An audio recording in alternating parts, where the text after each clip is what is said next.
वृक्ष हों भले खड़े, हो घने हों बड़े, एक पत्र छाँव भी मांग मत, मांग मत। जी हाँ, आज हम इस कविता को इसलिए पढ़ रहे हैं, ये आदरणीय श्री हरिवंश राय बच्चन जी के द्वारा लिखी गई एक कविता है। और ये कविता पूरी पूरी चरितार्थ होती है हमारे देश के, हमारी जनता के पीपल्स प्रेसिडेंट, लोकप्रिय वैज्ञानिक, बच्चों के वैज्ञानिक, बच्चों के राष्ट्रपति आदरणीय डॉक्टर एपीजे अब्दुल कलाम साहब का। ये एक तेजस्वी, ओजस्वी व्यक्तित्व, जिन्होंने पूरी दुनिया को रास्ता दिखाया, जिन्होंने भारत की विज्ञान को असीम ऊंचाइयों पर पहुंचाया, भारत को आत्मनिर्भर भारत बनाने में पूरा योगदान दिया। आज हम ऐसे संघर्ष में व्यक्तित्व की बात करेंगे, आज हम एक ऐसे जीवन में व्यक्तित्व की बात करेंगे जिनका बचपन बहुत ही कष्टप्रद बीता, जिन्होंने बहुत संघर्ष किए, जिन्होंने पग पग पर संघर्षों से तपकर भारत के जो महानतम वैज्ञानिकों के रूप में जिनका नाम लिखा जाता है, उनमें अपना नाम अंकित कराया और भारत के लोकप्रिय राष्ट्रपति बने। उन्होंने राष्ट्रपति भवन को हमारे बच्चों के लिए खोल दिया। हमारे बच्चों के लिए उनके मन में बहुत प्यार था। वो एक छोटे से गांव से आए थे, तमिलनाडु के एक दूर दराज के एक छोटे से गांव से। और जब बचपन में ही वो जिस स्कूल में पढ़ते थे, वहां से ही कहते ना, पूत के पांव पालने में ही दिखाई देने लगते हैं। वहां से ही उनके जो दुर्लभ व्यक्तित्व के बारे में दिखाई देने लगा। उन्होंने अपनी पढ़ाई के दौरान, आप सब लोगों ने, मैं उस पर ज्यादा बात नहीं करूंगा क्योंकि ये सारी बातें हम लोग बहुत सुनते और पढ़ते आए हैं, लेकिन मैं एक बात बताना चाहूंगा कि उन्होंने पढ़ाई के दौरान न्यूज़पेपर से उनका नाता रहा। उन्होंने अपनी पढ़ाई के दौरान न्यूज़पेपर्स को बांटा और न्यूज़पेपर को बांटने के बाद वो स्कूल पढ़ने जाते थे और उससे जो पैसा मिलता था, उनकी एक ख्वाहिश रहती थी उससे उनको कम से कम 2 गेहूं की रोटी मिले, क्योंकि साउथ में गेहूं होता नहीं। तो ऐसे संघर्ष में व्यक्तित्व की, मेरे पास उनकी कुछ किताबें हैं, मैं आपको दिखाना चाहूंगा। एक किताब है जिसका नाम है, देखिए, टर्निंग पॉइंट्स। ये एक ऐसी किताब है, आप सब लोग देख रहे होंगे, ये किताब मेरा और आपका जीवन, किसी के भी जीवन को बदलने के लिए पूरी तरह से जीवन में हमें और आपको रास्ता दिखाई है। टर्निंग पॉइंट, ये एपीजे अब्दुल कलाम साहब की किताब, जो मेरे जीवन का और आपके जीवन का एक मार्गदर्शक बनी, या जिसने मेरे और आपके जीवन को बदला। ऐसे ही उन्होंने एक किताब और लिखी जिसका नाम है अग्नि की उड़ान। एक किताब उन्होंने गुजरात के बच्चों के लिए वैसे लिखी थी और ये किताब के पूरे भारत में आई और अन्य भाषाओं में छपी, जिसका नाम है इग्नाइटेड माइंड, तेजस्वी मन। आप देख पा रहे होंगे, तेजस्वी मन, ये बच्चों के लिए लिखा हुआ उनका साहित्य है, विंग्स ऑफ द फायर, तेजस्वी मन। मेरे पास एक और ऐसी किताब है जो मैंने एपीजे अब्दुल कलाम साहब की अपनी पढ़ाई के दौरान उनसे बहुत सारी चीजें, मैं इन किताबों में लिखी हुई बातें भी आपको बताने की कोशिश करूंगा। एपीजे अब्दुल कलाम साहब के साथ उनके एक सहायक के रूप में उनका ऑफिस का काम देखने के लिए और उनकी मदद करने के लिए अब्दुल कलाम साहब के जीवन के संस्मरण के कई पहलू हैं। तो कहने की बात यह है कि एक ऐसा व्यक्तित्व, एक ऐसा कृतित्व जिसने भारत में कॉन्टिनेंटल मिसाइल्स को एक नई ऊंचाई दी, अंतर महाद्वीपीय मिसाइल्स के खोजने में अपना पूरा योगदान दिया, जिनकी वजह से हम पृथ्वी, त्रिशूल, नाग और इसके अलावा अग्नि मिसाइल जैसे मारक जो हथियार हासिल कर सके। एक ऐसा राष्ट्रपति जिसने अपने राष्ट्रपति भवन को अपने बच्चों के लिए खोल दिया, सामान्य जनता के लिए खोल दिया। एक ऐसा वैज्ञानिक जिसने विज्ञान को, भारतीय विज्ञान को एक ऐसी ऊंचाई पे दी, क्योंकि इसके पहले तक जो हमारे भारत की जो सैटेलाइट को जब हम लोग लॉन्च करते थे, तो उनके लिए जब हमें या तो फ्रांस या रूस का मुंह देखना पड़ता था।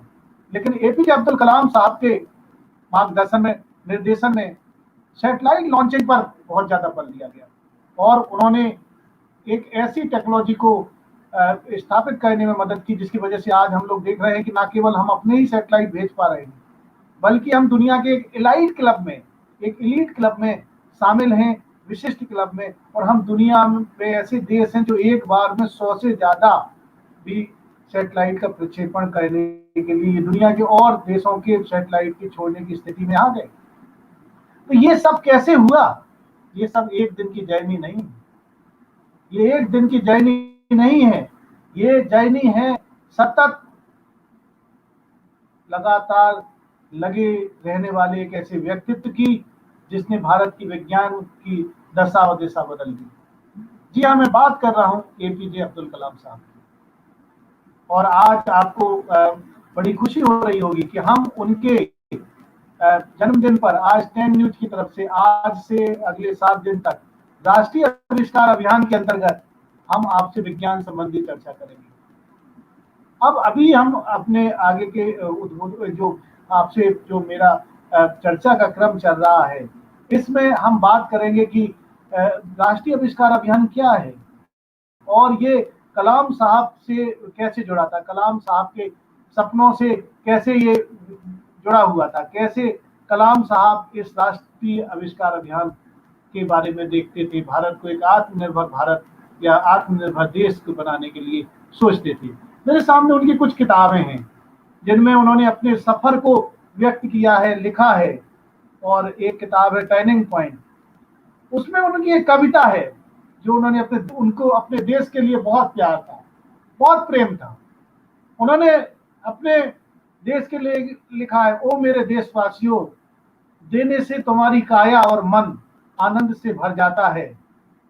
तुम्हारे पास देने को सब कुछ है, ज्ञान है यदि तो बांटो उसे, संसाधन है यदि तो उनसे विपन्न को थोड़ा सा दो, अपनी बुद्धि और संवेदना से हर लो किसी की पीड़ा और यातना को, किसी के दुख भरे मन को आनंदित करो, देने में अंततः आनंद का संचार है, ईश्वर तुम्हारे कामों के लिए आशीष देगा। बताइए कितने सुंदर विचार थे हमारे इन जनता के राष्ट्रपति और जो जनता के वैज्ञानिक। एक जगह उन्होंने लिखा है, मेरे देश के सीधे साधे लोगों, आपकी समझ और मासूमियत मुझे हमेशा यह विश्वास दिलाती है कि मेरा देश विश्व को शांति और समृद्धि की राह दिखाएगा। ऐसे एक व्यक्तित्व जिसने पूरी दुनिया को एक नई दिशा दी। आपने जाना होगा कि एपीजे अब्दुल कलाम साहब के पहले राष्ट्रपति भवन सामान्य लोगों के लिए नहीं खुला था, उसमें बच्चे नहीं जाते थे। आजकल मैं चूंकि विज्ञान संचालक हूं तो मैं आपको बता सकता हूं कि ये राष्ट्रपति भवन एपीजे अब्दुल कलाम साहब के विशेष स्नेह, विशेष आदर, बच्चों के प्रति जो उनके मन में प्यार था, उसकी वजह से जो हमारे नव प्रवर्तक, जो इनोवेटिव बच्चे होते हैं, जो इनोवेशन करते हैं, उनके लिए, उनके इनोवेशन को बढ़ावा देने के लिए राष्ट्रपति भवन उन बच्चों को आमंत्रित करता है जो इंस्पायर अवार्ड में राष्ट्रीय स्तर तक पहुंचते हैं और फेस्टिवल ऑफ इनोवेशन जो राष्ट्रपति भवन में आयोजित करता है उसका हिस्सा बनते हैं। वहां राष्ट्रपति भवन में उनको मेहमान बनाया जाता है। ये सब पॉसिबल कैसे हुआ? ये सिर्फ संभव हुआ, ये हमारे लोकप्रिय राष्ट्रपति डॉक्टर एपीजे अब्दुल कलाम साहब के बच्चों के प्रति विशेष स्नेह के कारण, विशेष स्नेह के कारण, क्योंकि वो जानते थे कि मेरे जो बच्चे हैं, ये बच्चे ही कल के भविष्य हैं और जो कुछ भी मेरे पास है वो सब कुछ मेरा इन बच्चों के लिए। एक किताब और है जिसमें उन्होंने छोटे बच्चों के लिए बड़े अच्छी चीजें लिखी हुई हैं और हमें और आपको प्रेरित किया है कि हम अपने बच्चों कैसे तेजस्वी मन वाला बना है, कैसे इग्नाइटेड माइंड वाला बना है। इस किताब को अगर आप पढ़ेंगे तो जानेंगे कि कितनी उनके मन में कितनी पीड़ा थी कि वो किस प्रकार से अपने देश के जो युवा बच्चे हैं, जो हमारा सबसे दुनिया का सबसे यंग देश है, उनके बच्चों को वो किस प्रकार से प्रेरित करें, किस प्रकार से चैनलाइज करें कि वो जो उनकी कहते ना कि जो युवा होता है उसके अंदर अपरिमित साहस होता है, उसमें उसकी जो भुजाएं होती हैं वो लोहे की फौलाद की तरह होती हैं। वो जो कुछ सोच लेता है वो करके दिखाता है। तो वो जानते थे कि अगर हम अपने युवाओं को सही रास्ते पे ले गए, सही ढंग से उन्हें हमने चैनलाइज कर दिया, तो वो दिन दूर नहीं कि जिस दिन भारत का जो ज्ञान कौशल है, भारत का जो ज्ञान है, वो पूरी दुनिया में लहराएगा और हम को विश्व गुरु बनने से कोई नहीं रोक पाएगा। यही कारण था कि उन्होंने अपने युवा बच्चों को, अपने छोटे बच्चों को बहुत प्रेरित किया। राष्ट्रीय आविष्कार अभियान या रा, ये 2015 में लॉन्च किया गया था और 2015 में इसको विभिन्न शिक्षण संस्थानों के सामने लाया गया। यह स्कूल शिक्षा और उच्च शिक्षा के लिए एक प्रकार का समेकित ढांचा है जिसमें विज्ञान, गणित और प्रौद्योगिकी सीखने में 6 से 18 वर्ष के आयु के बच्चों को अवलोकन, प्रयोग, आविष्कार, ड्राइंग, मॉडल निर्माण गतिविधियां और प्रक्रियाओं आदि के माध्यम से अंदर और बाहर कक्षा के अंदर और बाहर जो विज्ञान है तो उनको प्रेरित कराया जाता है, दिखाया जाता है विभिन्न प्रकार की ये नवाचारी गतिविधियों को अपनाकर, जिसमें बच्चा अवलोकन करता है, प्रयोग करता है, आविष्कार करता है, ड्राइंग करता है, मॉडल निर्माण करता है। और मुझे बताने का इसलिए सौभाग्य आज प्राप्त हुआ ये 10 न्यूज की एक शानदार पहल में कि मैं राष्ट्रीय आविष्कार अभियान संसाधक की भूमिका इंस्टीट्यूट बनने के लिए प्रोत्साहित करने और विज्ञान और गणित के माध्यम में माध्यमिक और प्राथमिक स्कूलों की सहायता करके स्कूली बच्चों में नवाचार और उत्साह की भावना पैदा करने की कोशिश करता है राष्ट्रीय आविष्कार अभियान। अब्दुल कलाम साहब का मानना था कि अगर हम अपने बच्चों को सेंसिटाइज कर दिए, हम अपने बच्चों को जागरूक कर दिए, खेल खेल में वो विज्ञान सीखने लगे, तो ये जितनी भी समस्याएं वो दूर हो जाएंगी। तो राष्ट्रीय आविष्कार सप्ताह जो मनाते हैं और एपीजे अब्दुल कलाम जन्मदिन से ये शुरू होकर अगले 7 दिन तक चलता है। तो इस दौरान हमारे देश के बच्चे तमाम प्रकार के विश्लेषण करेंगे, एक्सपेरिमेंट करेंगे और एक्सपेरिमेंट से संबंधित अपने डेटा को शेयर करेंगे और जिससे बहुत सारे आगे चल के रिजल्ट जो निकल के आएंगे, उससे हमें जो एक आगे आने वाला संकट है जो कि वातावरणीय एक पर्यावरणीय प्रदूषण जिसे हम क्लाइमेट चेंज कहते हैं, उससे संबंधित हमें परेशानियों को दूर करने में हमारी कुछ न कुछ नीतियां बनाने में मददगार होगा। जनता के राष्ट्रपति, बच्चों के राष्ट्रपति जो इतने साधारण थे, जिनके चेहरे से निश्चलता झलकती थी, एक बच्चे की तरह एक निश्चल भाव झलकता था। एक छोटे से बच्चे को देखो जो उसके चेहरे में मासूमियत होती है, वो मासूमियत हमारे आदरणीय राष्ट्रपति जी के चेहरे में झलकती थी। ये लगातार दुनिया के सामने अच्छे कामों से इन्होंने भारत का रन किया।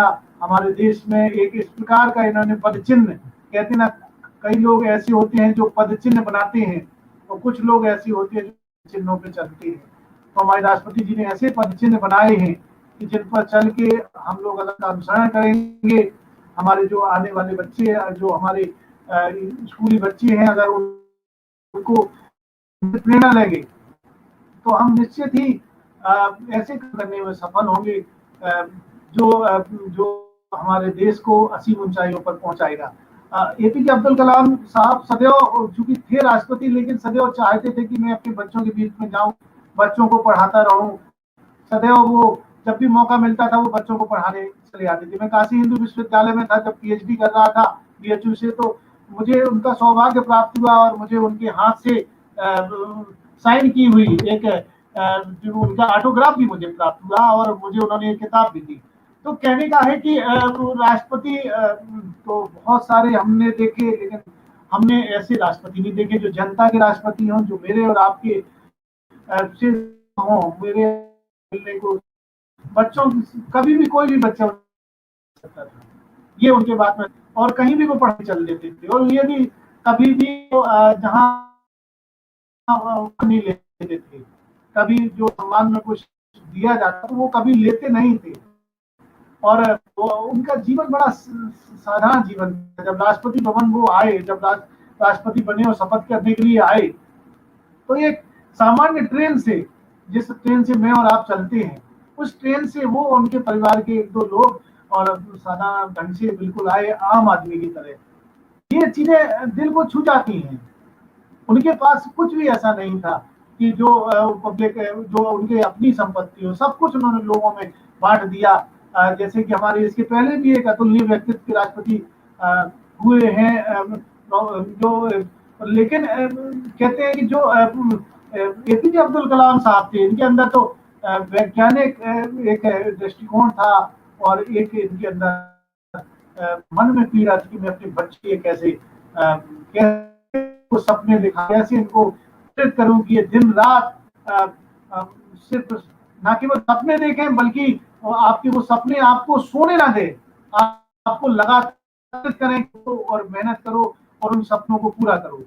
यही कारण है कि जो हमारे देश में जब रॉकेट लॉन्चिंग करनी होती थी, पहले साइकिल से लेके रॉकेट लॉन्चिंग को ले जाया जाता था, और हमारे देश के कई और वैज्ञानिकों ने इसमें बहुत अच्छा योगदान किया। लेकिन APJ Abdul Kalam missile man के योगदान को हम भूल नहीं सकते हैं, जो उन्होंने इसरो में रहते हुए। तो ये एक ऐसे राष्ट्रपति को, जो जनता का राष्ट्रपति था, जो मुझे और आपको प्रेरणा देके गया है, जो मेरे बच्चों के लिए प्रेरणा देगा, जो मेरे देश के लिए एक गौरव की बात है। जो उन्होंने पद चिन्ह बनाए हैं, उन पे हमें चलना है, और हम सादा नमन कहते हैं। और आज उनके जन्मदिन पर उनको याद कर रहे हैं। वो हमारे बीच में नहीं है, वो हमारे लोगों के बीच में ज्ञान का संचार करते हुए, आपको पता है शिलोंग में जो IIM Indian institute of management science में, वहां पर वो उद्बोधन देते हुए उनको देते समय उनके हार्ट अटैक हुआ और वो भगवान को प्यारे हुए। तो ऐसे अतुलनीय व्यक्तित्व को मैं सादर नमन कहता हूँ।